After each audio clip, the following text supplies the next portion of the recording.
Hello and welcome to part 2 of the epically long question and answer. We were only a third of the way through all the questions submitted in the last video, so this could either be part 2 or 3, or I'm kind of vaguely thinking let's just plough on, however long it takes, and get to the end of the questions. So settle back in with another fully refreshed flask of your favourite beverage and some suitable snacks to hand, and let's crack straight on with the questions. As if the van could ever be improved. No, there are many things actually that could be improved. And the first question was, have you considered some sort of awning?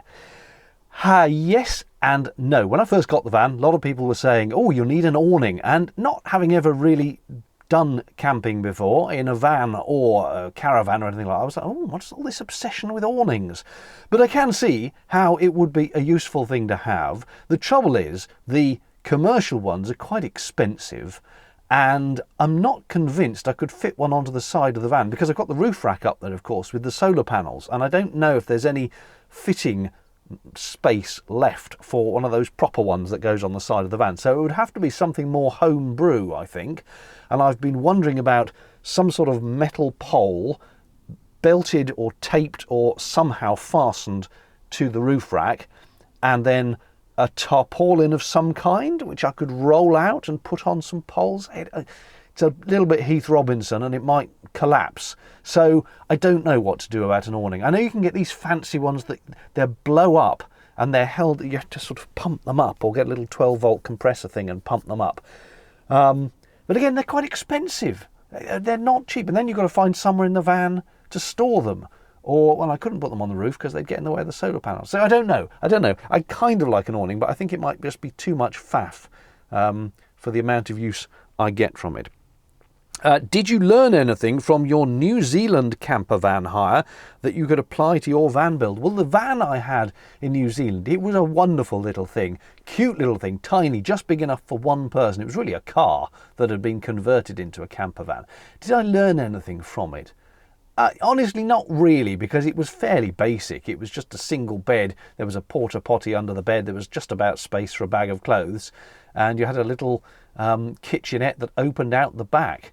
So other than it being quite a good example of how you can pack everything into a very tiny space and you don't really need much more, I don't think there was much I could learn from that, to be perfectly honest. Any further improvements you'd like to make? Any niggles that annoy you? Yes, several actually. I love my van, but yes, there are things. For example, practicalities. Having come back from the shower block at the campsite, where do I then hang my towel to dry? I can hang it over the curtain rail, but it won't be dry by the time I drive off on the last day of camping, and it'll get in the way of me seeing over my shoulder when I'm driving, so I don't like that. So I've been tending to hang it over the headrests, but that is not ideal either. I think what I really need is a rail along here. I wouldn't want to hang the towel right here because again that would get in the way of my vision out the side window when driving. But if I could have a rail from about here over to just the back here, just behind where I'm sitting, I could hang a towel to dry and it wouldn't get in the way of any of my vision out the back of the van, out the sides of the van. The trouble I have with that is how to hang it, because this roof is not the strongest roof in existence. In fact, sometimes I'm quite amazed this stays up. And I don't know how I'd hang it at that end. I mean, there's a bit I could drill into here. Anyway, I don't know, but I want a towel rail to dry my towels. Also, another thing that's quite niggly is that I didn't make the van very comfortable to sit in. I've got this lovely L-shaped seat, which is, part of the whole ethos was to have this seat to sit in. But because I wanted the seat to be half the available width so that when I pulled it out it would make a double bed, it's actually a bit long to sit on, and you have to sit quite a long way back and bolster yourself with lots of cushions. And I like to sit with my legs stretched out. So when you're sitting this way across the width of the van, there isn't any length to put your legs out. So then if you try and sit along the length of the seat, there's no back support here. So you end up sort of falling over. I need a backrest here, but it would have to be not permanent because otherwise it would just get in the way when I'm trying to access the fridge and things. So I need an addable backrest. And then sitting that way, the slope of the seats means that it's not terribly comfortable to sit up against them. So I end up again jamming all these cushions in to try and make it less of a slope to sit against. Now, I haven't really come up with a good solution for that. I did earlier try using this black cushion to form a better backrest, and that worked a bit, so I'm going to try that out this weekend, going away for just one night. So I'll try that out for a seat, and we'll see how that works.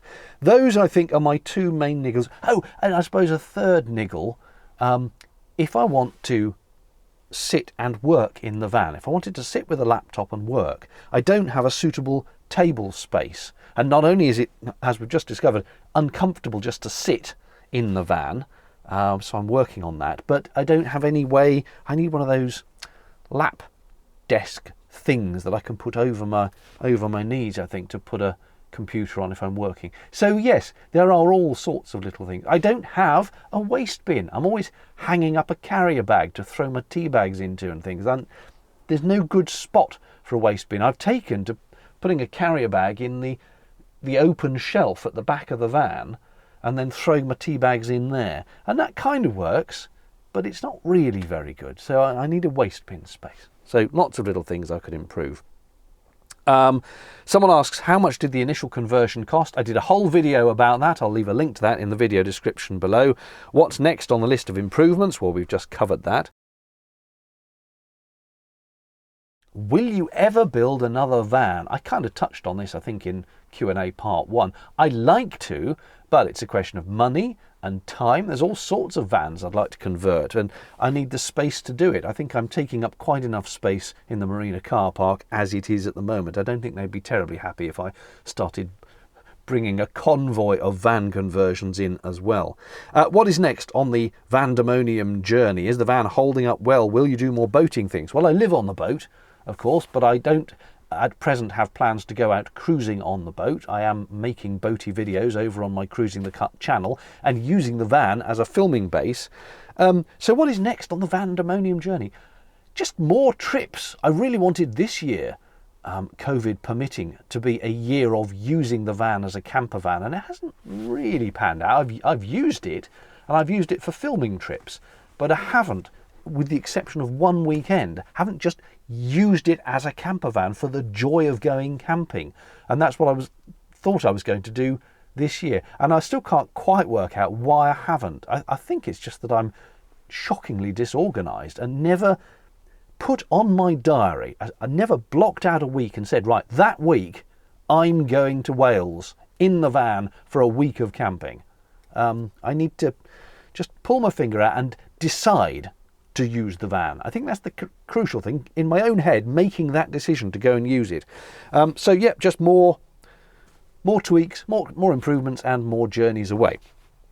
I've been asked to describe my fantasy van build in excruciating detail. Well, goodness knows we're going to be here long enough already with all these questions. There isn't time to describe it in excruciating detail.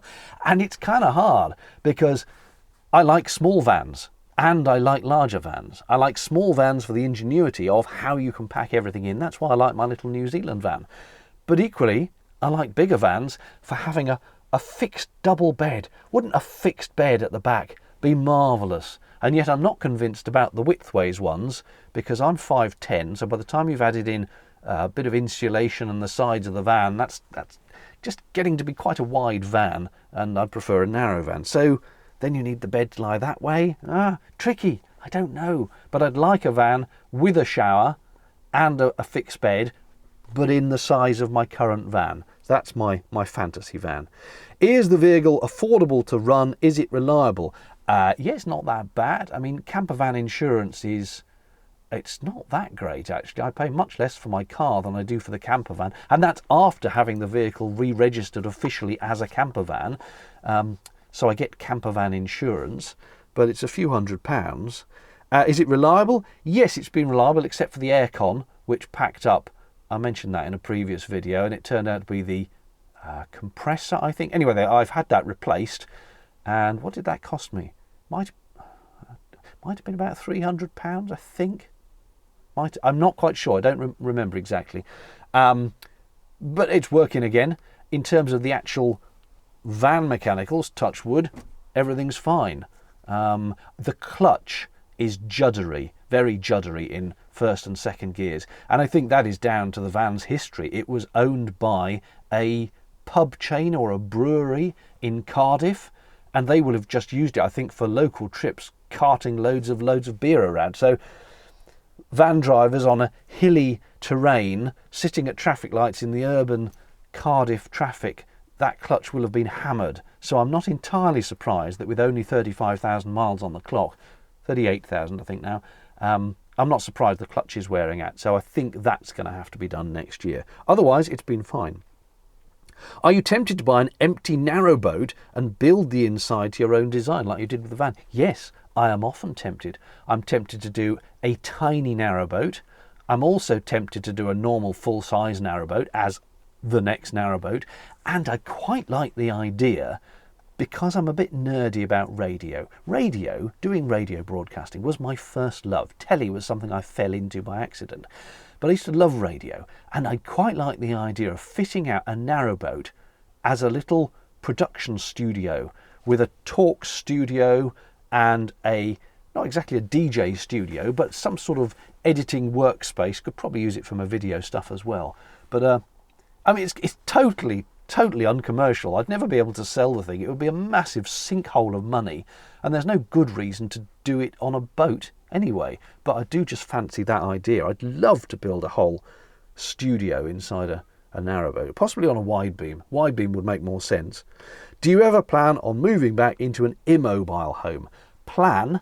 No. No plans to do so. Would I rule it out? No. The day will probably come where I'm too elderly and infirm to be on the boat, or I may just turn around and say, I'm fed up with it and I want to be in a house again. There are little things, like at the moment the mooring I'm on has no power supply, so I'm running purely off my solar panels on the boat. That's very limiting, because at the moment we've had about a week of solid overcast days with naff all solar power. It's been very hard to find the power to run the laptop to do any editing, let alone run things like the washing machine. And I'm using the marina washing machines, but it would be nice just to have domestic appliances and not worry about power. So occasionally I dream of being in a house with all the usual house things, flushing the toilet and not having to empty it, things like that. But no plans to do so, no. Would you contemplate living full-time on your narrowboat if you did not have your van? I.e., do you rely on the van for fetching and carrying supplies? Are there times when staying in the van is preferable to staying on the boat? I mean, I didn't have the van until a couple of years after I had the boat. When I go out cruising on the boat, this is something other people have talked about. In fact, let's go on to the next question, because this touches on it. Do you have one main place you moor the boat and keep the van in a car park? Other boaters with vehicles seem to play leapfrog. They go over in the boat and then they come back and get their car. How has having a van removed your cruising freedom and confined you to a marina? How do you keep the van safe when it's parked up? Does the van mean you need a more permanent base for the boat? Right, okay. I'm not one of those boaters who tries to keep a vehicle with them when they're out cruising. If I'm out cruising on the boat, I park the car and the van in a safe, secure storage location. That location has changed over the years. I've used various ones, but I will leave them somewhere safe, not just on an empty street. And I will pay for them to be safe if necessary. And then I go off cruising in the boat, and I'm on the boat, and I don't have a vehicle. And I would typically cruise, what do I used to do? Used to do April, May, June, and then pause mid-July, August while it's really busy over the summer, then go out again September, October, again without a vehicle, and then more over winter, as many continuous cruisers do, November through to January, February, March, because it's winter. Not all do, but many do. And then I would have the vehicle when I'm moored. But I don't try and do that whole leapfrog thing. I think that's an awful lot of effort. So yeah, I have lived on the boat full time without a vehicle, and when I'm cruising, I'm on the boat without a vehicle. You just have to walk to the supermarket and try and moor up relatively near to somewhere that has a shop if you need supplies. So I don't find it limiting, and I've always ended up one way or another having a mooring for winter And it might be that that mooring for next winter is different from the mooring from last winter, so I then have to go and get the car and van and move them as a one-off operation to wherever I stay for the following winter. But then I've got them there for that period, and then I'll go off cruising again. So there's a little bit of logistics involved, and I usually go back and get them by taxi or train, depending on where they are or were. What's the procedure for storing the van, I am asked? Do you have problems with the vehicle battery draining down, or does your leisure side keep it charged? During long periods of van idleness, this is a very technical question, do you remove the earth wire connection to your van battery before attaching the trickle charger crocodile chips, or can you simply leave the battery connections undisturbed and put the charger's croc clips onto each terminal and trickle charge for weeks at a time? Well, the easy answer to that is I don't have a trickle charger. I've never left the van on trickle charge. The van has just been left sat as it is, and has only once, and I knew it was going to do it, failed to start after I'd left it just for a very long period with no trickle charge. And I bought one of those booster packs you can buy. So it's like a massive battery bank that you charge your iPhone with, but it's for cars. So you charge that up from the mains, and it's got a load of charge. You put it across the battery terminals, start the thing. It's like jump starting, but from a battery pack. And I did use that once. And oddly enough, that pack then never seemed to work again. But it did the job for that one thing. So I don't, it's not connected to the leisure battery. It should be, really, because then the solar panel, which trickle charges the leisure battery all the time, could be trickle charging the starter battery. I ought to get round to doing that. And what's more, putting it in with a DC-DC charger so that when I'm driving, the alternator can charge the leisure battery. But I've never got round to doing that because the solar panels have always kept the leisure battery charged up. Do you SORN your van during the summer boating months? And for my overseas viewers, SORN is a statutory off-road notification, which means you don't have to pay vehicle tax for the months that your vehicle is SORNed, but yeah, it has to be off the road. No, I don't, because I'm only off-road for 3 months and I never thought of it. I should have, really, and I could have got that 3 months tax back and then re-tax it when I got it again, but I didn't. Is it just the van and the narrowboat, or do you have another place you live? How do you manage without a registered address? It's van, narrowboat and car. And the way I have a place to live is a family member has a house, which is a normal residential house, and I have a room there. And it is my room. And I have a key to the door. And I can come and go as I please. I rarely do, but it is there. And it is mine, and I can use it. And everything official is registered there. The taxman writes to me there. My driving licence is registered there. What else? All kind of officialdom goes to that household address. And because I have a room there that is permanently my room, and I have a key, it is my official land address, and there can be no arguing that it is somewhere that I can call my own. I've explained all that to the campervan insurer and the car insurer and the narrowboat people, and they're all, oh, that's fine. They said, not a problem, you've got a legitimate address, and they take it, so that's fine. When you converted your van from a van to a campervan, how did it affect your insurance? Do you need different insurance for staying in a van? You can just insure it on van insurance, but having converted it and having thankfully got through the DVLAs, that's the government body that sort of records all the car stuff, having got through their official changes to have it re-registered as a camper van, and very shortly after I did that they changed the rules, so I was lucky, I now have campervan insurance. So I can just phone up any company that offers campervan insurance, and this is legitimately a campervan, albeit a self-build. It means, I don't know, it did bring the insurance down, actually. I remember as a van, because I had it insured as a van for a month or two, and that was quite steep. And then I got it on campervan insurance. Even before I'd finished converting it, the insurer was willing to do it as a campervan, a self-build campervan, as long as I finished the build within 6 months and had it accredited as a campervan by the DVLA, which I did manage to do. How did I convince the DVLA and the insurance that it was not a commercial vehicle? Well, as I say, I was very lucky. I sent off all the stuff to the DVLA that they at the time required, which is photographs of the inside of the van proving that you've turned it into a camper. You had to have a window and you had to have a stove, and the stupid camera battery is about to run out even though I've plugged it into the mains. Right, let's just rejig things. Hang on. A short delay, and here we are again. The camera was overheating. It wasn't running out of power. I had the van door shut and it was quite toasty in here, and clearly the camera didn't like it, so I had to switch it off for 20 minutes for it to cool down. Right, let's carry on. Has your van been a saving for you when using it for short trips versus staying in a house or a hotel room? Yes, in the sense of the actual overnight cost of staying at a campsite is £10 or £15 versus a hotel, but then of course I spent several £1,000s buying and converting the van, so I could have had many hotel nights for the cost of the van. But that was never the point. The point of doing the van was to have fun converting a van and enjoying the van, so I'd much rather have done it this way round. When you stay in a marina, are you charged a fee to park the van?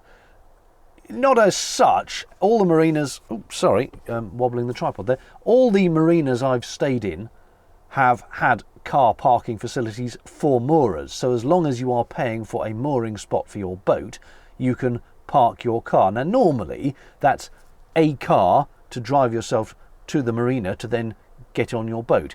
And here I've got both a car and a camper van. But luckily the marina I'm in has lots of car parking space, and they've got a separate kind of overflow car park down the bottom where people tend to leave their cars for the long term if they don't need immediate. They've kind of got little car parking bays dotted around, but then if you're going off in your boat for a long time, there's this car park that's further down that you go and leave your things in, and that's where I've got the camper van at the moment. So not an extra fee for parking the van, but I don't think they'd want me bringing any more vehicles here. That would be I think taking the mick a little bit.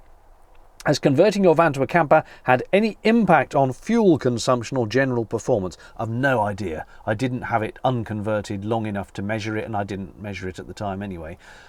So I don't know. I mean, having the solar panels on the roof, I'm sure, is technically an impairment to the airflow. So strictly speaking, it must be using more fuel than before I had the solar panels on it.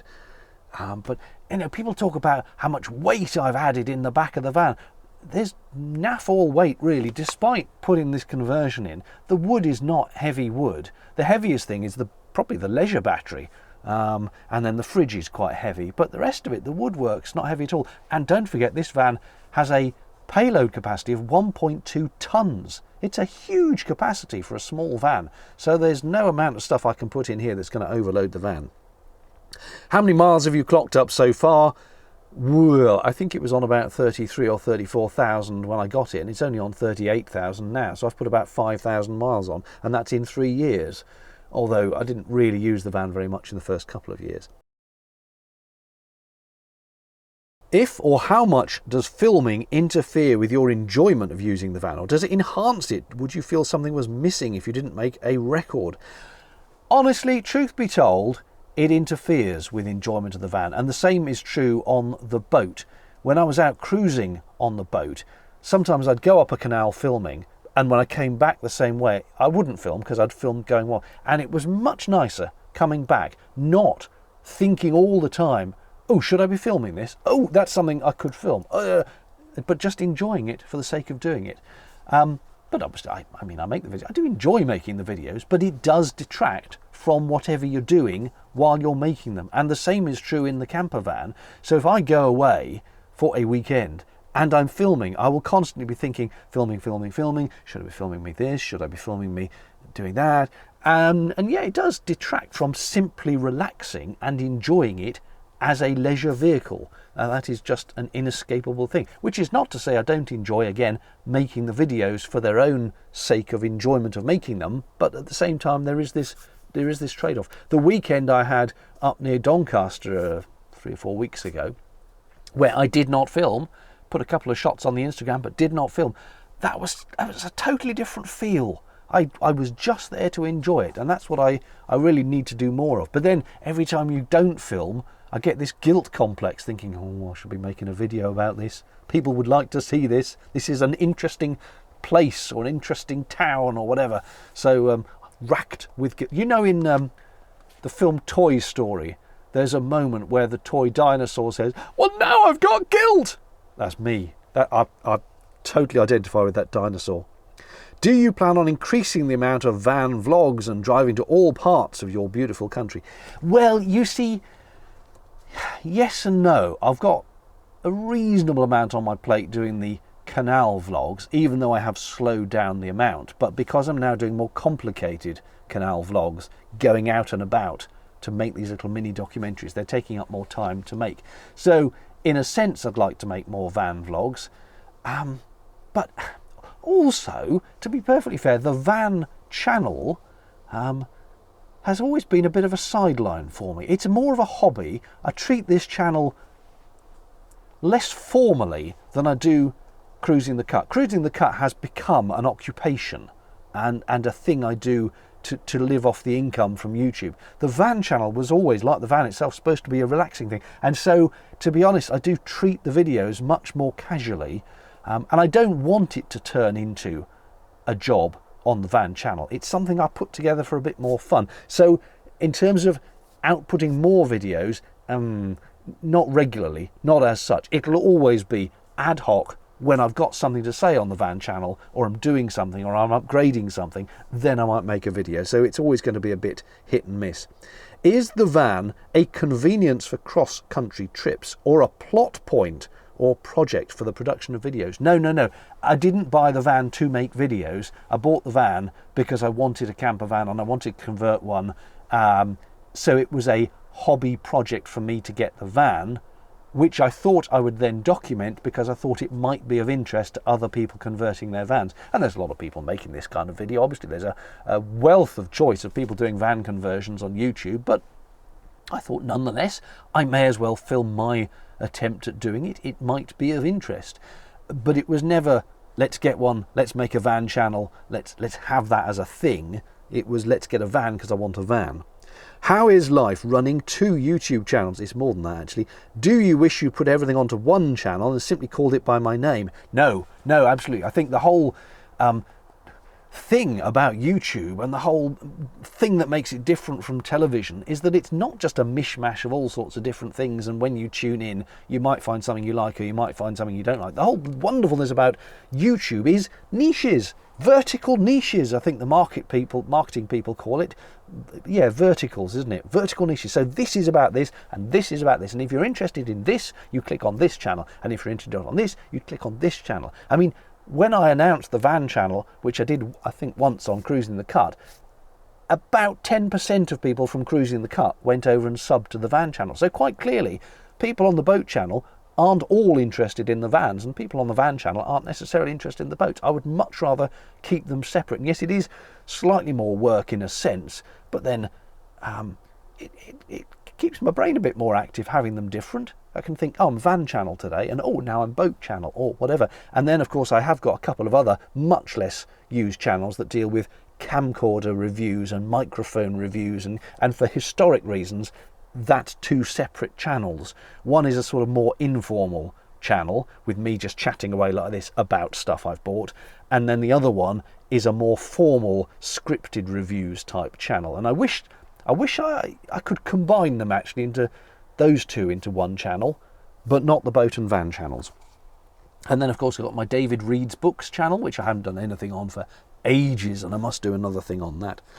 And I've even got a David Expert Reviews channel, which has very few videos on it and very few subs, but that's very ad hoc. When I get a gadget for the home to review, I'd put it on there. What do you do when you're not filming? Do you just sit around, or are you a go person, always moving and doing something? I'm the laziest man on the planet. I swear I was a cat in a previous life, because what I like more than anything is just curling up and having a nice nap. I'm not proud of it, but I am very lazy, so I'm not a go person, unless I have a specific project to do. If I've done the things I think I want to do, and I find myself at a loose end, I'm grumpy because I'm bored, but I probably haven't got the impetus to think of something to do, so I'll curl up and have a nap. So there's a lot of that in the van. I'm sorry if I'm wobbling the tripod. I've got the iPad with the questions on it plugged into a short power lead which runs past the tripod leg, and therefore as I'm moving the iPad it's wobbling the tripod. We're about 2/3 of the way through the questions, so I hope you're keeping up. Hope your gin and tonic has not yet run out.